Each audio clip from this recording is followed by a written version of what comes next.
bonsoir. J'espère que vous allez bien. Je vois qu'il y a beaucoup d'ambiance, c'est bien, c'est qu'on est prêt à... On va avoir plein d'énergie ce soir, c'est génial, c'est le 4e jour, l'énergie remonte. Il paraît que le 3e, c'est le plus difficile dans le jeûne. Mais alors, merci d'être tous venus, j'espère que vous avez passé une belle journée. Je suis contente de vous accueillir, on est content de vous accueillir. On va commencer juste en ouvrant la prière, puis je vais juste laisser Jean-Daniel prier pour accueillir ce temps.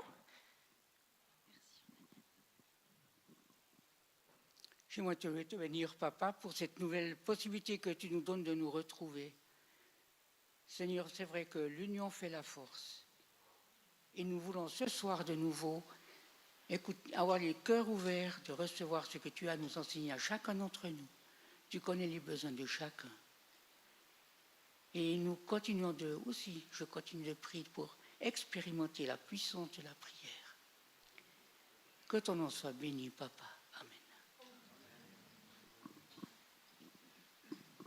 Merci Jean-Daniel.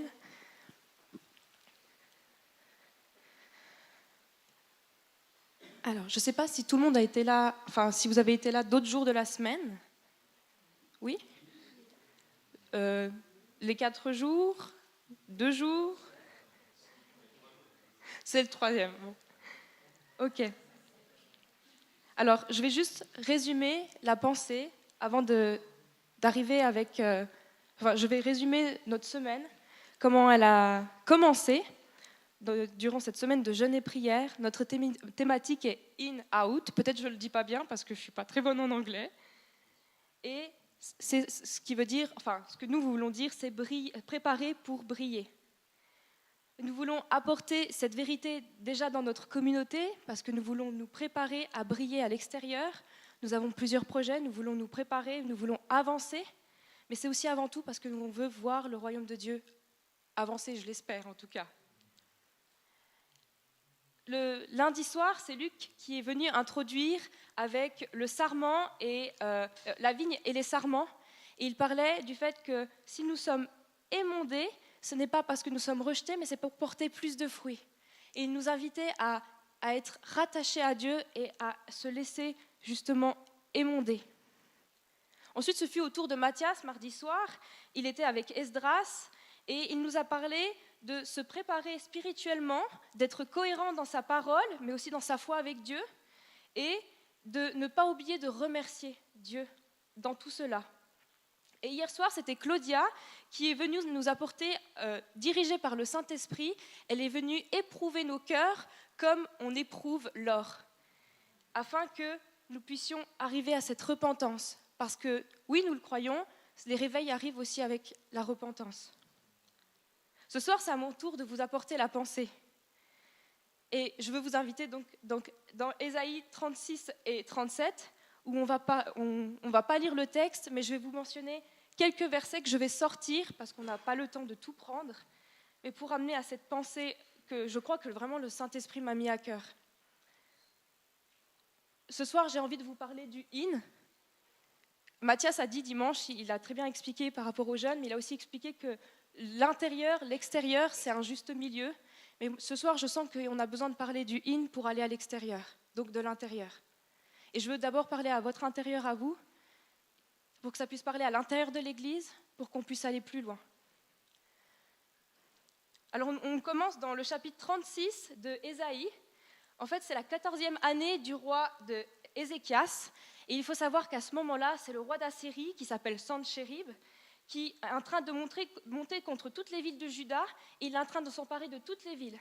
Il est sur le point d'arriver justement à Jérusalem, il est à l'entrée, il est au mur, et en fait, il commence à attaquer une conversation avant qu'ils arrivent à ces hostilités de guerre. Et c'est un de ces hommes, parce que ce n'est pas le roi qui se déplace, mais on dit que c'est son Rabshakeh qui va lui venir porter la parole du roi d'Assyrie. Jusque-là, vous me suivez? Super.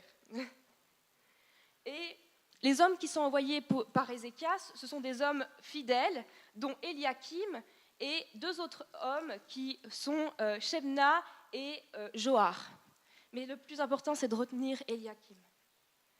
Alors, ce Rabshakeh, il vient devant les murailles de Jérusalem et il parle au nom du roi d'Assyrie. Et la première chose qui se passe, c'est qu'au nom du roi d'Assyrie, il vient insulter le roi de Juda, mais il vient aussi insulter le Dieu d'Israël. Et voici la première chose qu'il dit, c'est au verset entre le 4, 5 et 6, il dira « Quelle est cette confiance sur laquelle tu t'appuies ?» en parlant au roi Ézéchias. Il dit « Je te le dis, ce ne sont que des paroles en l'air. Il faut pour la guerre de la prudence et de la force. En qui donc as-tu placé ta confiance pour être révolté contre moi ?»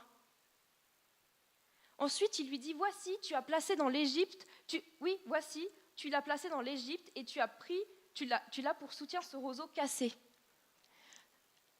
Le roi d'Assyrie commence à lui demander « Mais en qui places-tu ta confiance? En quel genre de Dieu ?» Et ensuite, il lui reproche d'avoir mis sa confiance dans l'Égypte. Il continue en disant que l'Éternel, ce Dieu, en fait, ne se préoccupe pas de eux. Au verset 9, il dit « Comment repousserais-tu un seul chef d'entre les moindres serviteurs de mon maître, toi qui as mis ta confiance dans l'Égypte, parce qu'il a demandé de l'aide à d'autres pays ?» Alors il lui reproche, il lui fait comprendre « Mais comment peux-tu dire que tu places ta confiance dans un Dieu? Puis comment peux-tu me tenir tête alors que toi-même tu n'as pas assez d'hommes pour me combattre ?» C'est ça, pour résumer. Ensuite, il vient leur dire « Penses-tu vraiment que ton Dieu va te défendre ?» C'est au verset 10, il lui dit « Mais comment penses-tu que ton Dieu va te défendre? Parce que c'est même lui qui m'a demandé, qui me dit « Monte contre ce pays et détruis-le. » Donc le roi d'Assyrie dit que le propre Dieu, le Dieu d'Israël, est venu lui dire de monter contre Ézéchias pour le détruire. Ensuite, plus loin, au verset 13, on voit que de nouveau, il continue à le provoquer. Eliakim, l'intendant du roi Ézéchias, lui dit « S'il te plaît, ne parle pas dans la langue, parle en araméen et pas, pas dans la langue judaïque, parce qu'en fait, on est aux murailles, les Assyriens sont devant, eux, ils sont aussi là, il y a le peuple qui est derrière les murailles, il y a l'armée, en tout cas ce qui reste, parce qu'ils sont épuisés, il y a aussi des gens qui se sont réfugiés. Il faut savoir que le roi d'Assyrie a déjà pris énormément de villes autour, et eux, ils sont en train de provoquer et d'insulter le Dieu devant le peuple qui reste. Alors, Eliakim lui dit, s'il te plaît, parle en araméen, que ce soit une discussion entre moi et toi et nos rois, mais pas que le peuple entende ce qui se passe. Parce que si le peuple entend ce qui se passe, il va être découragé. Alors, le Rabshakeh, l'homme du roi assyrien, lui, va se mettre à crier encore plus dans la langue judaïque et va commencer justement à continuer de dire que en fait, ce Dieu, lui, ne va pas répondre. Il dit qu'Ézéchias ne vous abuse point, car il ne pourra vous délivrer. Qu'Ézéchias ne vous amène point à vous confier en l'Éternel en disant « L'Éternel vous délivrera. Cette ville ne sera pas livrée entre les mains du roi d'Assyrie. N'écoutez point Ézéchias. » Ensuite, il dit « Car moi, le roi d'Assyrie, faites la paix avec moi. Rendez-vous à moi, et chacun de vous mangera de sa vigne et de son figuier, et chacun boira de l'eau de sa citerne, jusqu'à ce que je vienne et que je vous amène dans un pays comme le vôtre, dans un pays de blé et de vin, un pays de pain et de vigne. Qu'Ézéchias ne vous séduise point en disant « L'Éternel ne vous délivrera pas, ne vous délivrera. » Ensuite, il dit « Les dieux des nations ont-ils délivré chacun des pays que moi j'ai assujettis ?» Le roi d'Assyrie est en train d'insulter Ézéchias, il est en train d'insulter le peuple de Juda. Il est en train de dire, mais en fait, toutes les nations ont été mises à terre. De quel droit peux-tu me dire que ton Dieu va te délivrer? Tu n'as pas de puissance, physiquement vous n'y arriverez pas. Tous les dieux aux alentours ont été écrasés, pourquoi ton Dieu ne serait pas écrasé? Et en fait, il le provoque, il l'insulte. Le chapitre 36, si vous surlignez en rouge, le chapitre 36 est littéralement rouge, parce que c'est que des insultes du roi d'Assyrie envers Ézéchias. Alors on arrive au verset 37, où Ézéchias, quand il entend cela, il déchire ses vêtements, il se couvre d'un sac et il va dans la maison de l'Éternel. Alors il envoie aussi Eliakim pour aller parler au prophète qui est Ésaïe, et voici ce que dit Ézéchias à Dieu. Il dit « Ce jour est un jour d'angoisse, de châtiment et d'opprobre, car les enfants sont près de sortir du sein maternel et il n'y a point de force pour l'enfantement. Et c'est le passage que je voulais vous souligner. Il n'est pas très joyeux pour un jeudi soir. Ce jour est un jour d'angoisse, de châtiment, d'opprobre, car les enfants sont près de sortir du sein maternel et il n'y a point de force pour l'enfantement. Et je ne sais pas vous, mais moi ce verset il est tout de suite venu me parler et je crois que ça nous concerne parce que parfois, pour aller à l'extérieur, il nous faut de la force. Mais souvent on n'en a pas. Alors on est motivé certainement, mais pas toujours. Des fois, pour aller à l'extérieur, pour briller, il faudrait qu'on soit un bon chrétien, qu'on ne soit pas trop pécheur. Il faudrait qu'on soit quelqu'un d'irréprochable. Alors, forcément, pour aller au out, il faudrait que notre intérieur soit parfait.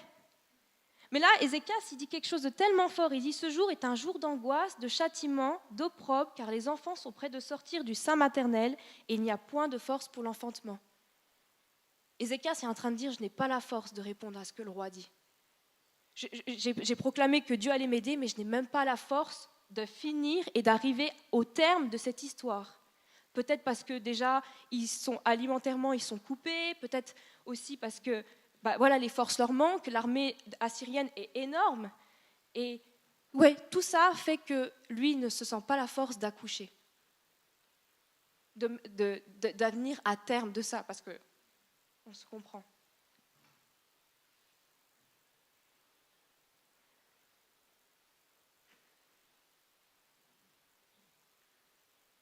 Et moi, j'avais vraiment la pensée que parfois, on est vraiment...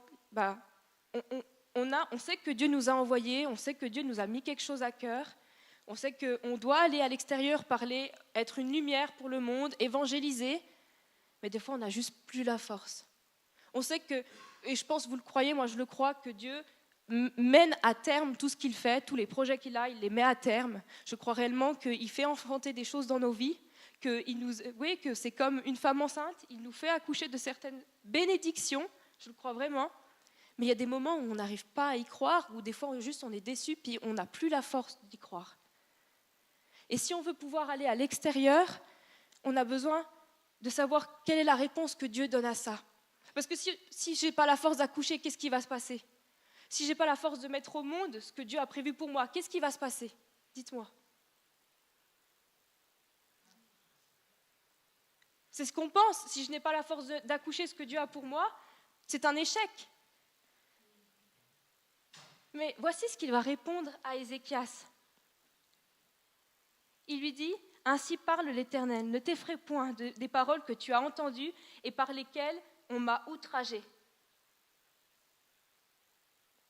Et ensuite il dit « Je vais mettre en lui un tel esprit qu'il sera obligé de retourner dans son pays. » Dieu lui répond. Puis ensuite, le roi d'Assyrie continue, il revient, puis il agresse de nouveau Ézéchias et il lui dit « Mais ton Dieu, il ne va rien faire. Regarde toutes les nations que j'ai mis à terre. Ton Dieu ne fera rien. » Alors Ézéchias va faire quelque chose d'encore plus surprenant. Il va dire « Ézéchias prit la lettre de la main des messagers et il l'a lue devant Dieu. Il alla devant le temple, il prit la lettre que Ézéchias lui avait écrite avec toutes ses insultes. Il alla devant Dieu et il lui dit « Regarde ce qui est dit, ce qu'il dit de toi. Il est en train d'insulter ta toute-puissance. »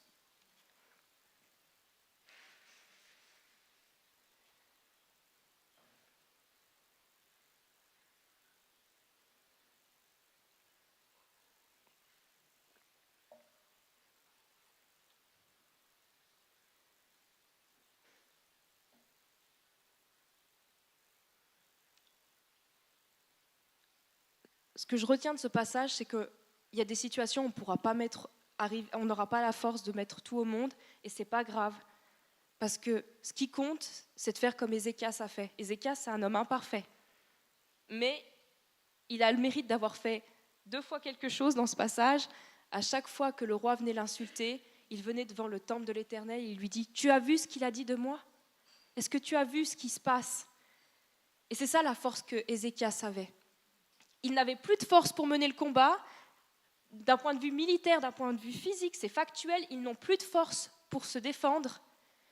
Mais Ézéchias vient apporter cette injustice à Dieu. Et je crois que si dans ta vie, tu n'as plus de force ou que tu penses que tu n'es pas capable d'aller plus loin, en fait, le Seigneur, il va faire la suite. Viens lui apporter ces injustices, ces choses que tu ne comprends pas. Et lui, il va venir t'aider. C'est lui qui te donnera la force de mettre à terme tout ça. Ce n'est pas à toi d'accoucher tout seul de cette situation. C'est lui qui va t'aider à avancer.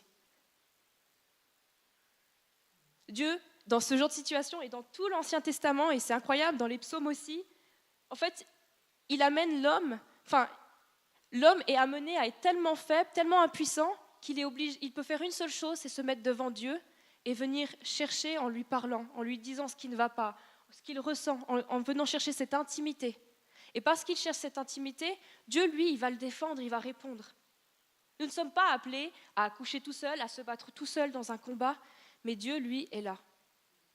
Et si c'est aussi un message pour l'Église, parce que parfois on peut regarder, peut-être on n'a pas tous la motivation de faire une implantation, on n'a peut-être pas tous la motivation de servir complètement à l'Église, ou des fois on ne se sent pas assez, on ne se sent pas suffisant, pas assez chrétien, peut-être pas assez pour parler à ses collègues ou quoi que ce soit. Les forces nous manquent. Et peut-être que certains disent des choses de vous qui sont peut-être vraies, qui sont peut-être fausses. Et en fait, quelque part, vous n'avez peut-être plus la force d'avancer. Mais le Seigneur nous invite à venir devant lui et lui apporter ces choses qui nous challengent, ceux qui nous insultent, ces choses qui sont difficiles. Ces situations qui sont factuelles aussi, problèmes de finances, mais de venir les apporter à Dieu, lui apporter. Et lui va se charger du reste. Et je crois que si nous voulons avancer dans l'Église, nous devons aussi croire à cette intimité, au fait de s'approcher devant Dieu et que lui fera le reste. Il y a des gens, nous là, vous voyez, on n'est pas beaucoup, alors les autres soirs, on était quand même une belle poignée. Et c'est génial, mais ce n'est pas toute l'Église. Il y a peut-être plein de gens qui suivent en ligne, mais peut-être que certains ne se sentent pas appelés, peut-être que certains ne se sentent pas avoir la force. Et peut-être qu'ils se sentent dans cet état d'esprit de ne pas avoir la force d'accoucher. Alors, je ne sais pas si ça parle à tout le monde, mais c'est dramatique. Tu travailles toute ta vie pour quelque chose, tu travailles 9 mois, tu gardes quelque chose 9 mois et tu n'as pas la force d'arriver au bout. Ça doit être tellement angoissant. Dieu, lui, va aller au bout. Je le crois vraiment, ce n'est pas une parole. Dieu veut aller au bout avec nous et il va nous aider. Et ces moments-là de faiblesse, de fatigue, c'est des moments où Jésus vient et se rapproche de nous et on a une intimité encore plus grande. Oui, c'est bien, on a des moments où on a de la volonté, et c'est vrai, et c'est l'idée, on a eu plein de messages où on devait être encouragé, on a de la discipline, mais il y a des moments où on est abattu. Et Jésus, lui, dans ces moments-là, en fait, il veut vivre aussi quelque chose avec nous, il nous invite à venir poser ces lettres, ces choses qui nous touchent, et lui va faire le reste. Et je crois vraiment aussi que dans toutes nos inquiétudes par rapport à l'Église, par rapport au projet qu'on peut avoir, c'est ce qui se fera. Alors j'ai envie de vous laisser libre de prier. Vous savez les sujets qu'il y a eu toute la semaine, mais je suis convaincue que le Saint-Esprit va vous mettre aussi des sujets, qui va vous rappeler ces sujets, mais il va aussi vous mettre d'autres manières de prier, il va vous convaincre d'autres choses. Et je voudrais vous laisser cette liberté de pouvoir vous exprimer, que ce soit dans la louange, dans la prière. On va inviter le Saint-Esprit. On va inviter Jésus à venir vivre en nous, venir peut-être répondre. Peut-être je me suis très mal exprimée, mais je veux inviter le Saint-Esprit, Jésus, à venir vous toucher ce soir, alors, au travers de la louange, au travers de la prière, parce que je veux que tu aies une impulsion pour aller plus loin. La semaine de prière, ce n'est pas que la semaine. On veut que vous alliez encore plus loin après, que vous ayez de l'énergie, et c'est ce que Jésus veut aussi. Et c'est ce qu'on veut. On ne veut pas briller parce qu'on a fait une semaine de prière temporairement, mais on veut continuer, on veut être constant, comme a dit Mathias. Alors je vous invite, allez-y, osez vous libérer, laissez le Saint-Esprit vous toucher, soyez libres d'avoir des paroles, des songes, soyez touchés par le Saint-Esprit et qu'on puisse aussi être touchés au travers de la louange.